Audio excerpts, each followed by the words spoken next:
I think I've always wanted to be in theater. I've always danced. I was very shy when I was little, and my father put me in dancing lessons. But not for that, it was also because he had a love for theater and dance. And that was, I never made the choice. It was just something I did.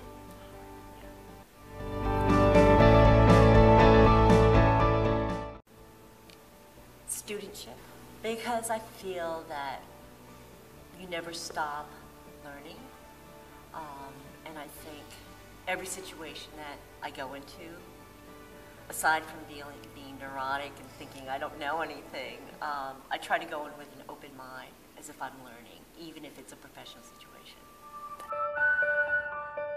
I think when I was 17, and I moved to New York for a scholarship at the Harkness Ballet, and I didn't tell anyone. I got on a train by myself and auditioned, and one of the reasons why is because I didn't want to have to tell people that I failed and didn't get the audition. So I kind of did it just for myself. I was in a room with, you know, maybe 300 ballet dancers, and there were 3 slots open. They posted our names up on the board as you exited, and I stayed in the dressing room the entire day until everyone left, so I can look at the board alone and not feel embarrassed. And I went up and my name was up there. And I was the only female who got that. It was 2 men and myself. So I called my father in a payphone with a dime. I called my father in Connecticut and said, I'm in New York and I just got an audition.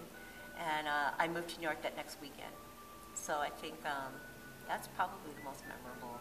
Yeah, I really felt like I was not going to get it.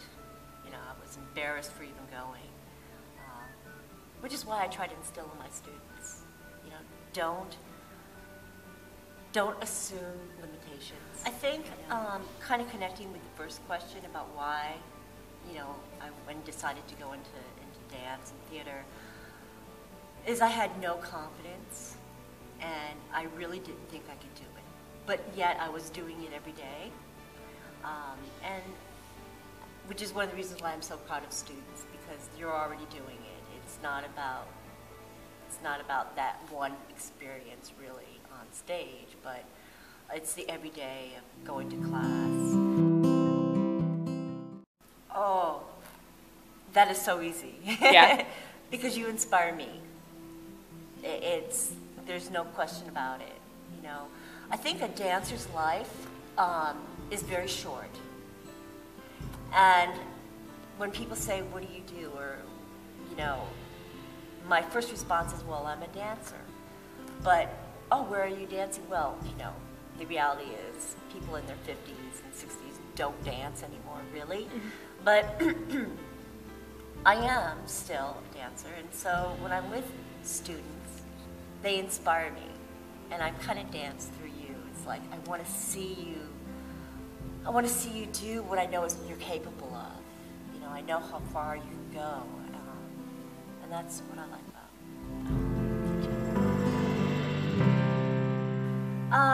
I think as human beings, we always have regrets. We can always find a regret as a human being.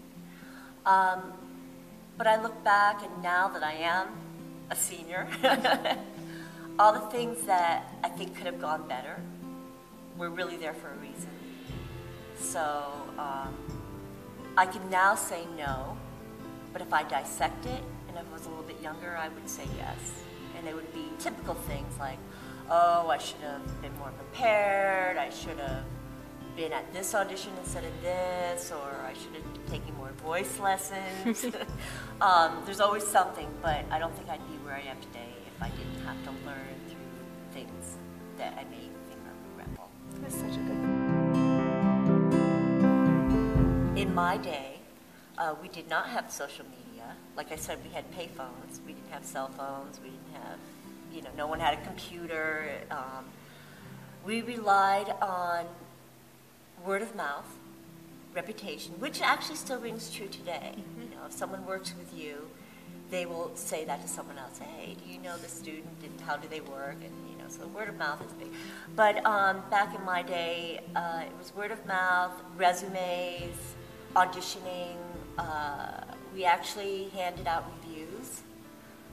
Social media was actually picking up a newspaper and reading it, and then making copies. You know, we'd stay up late at night after show open, and we'd read the reviews like at 3 in the morning before they came out on the stands, or the first paper on a stand, and then we'd make copies, and that would be part of our portfolio. And that was pretty much it, you know, word of mouth and papers and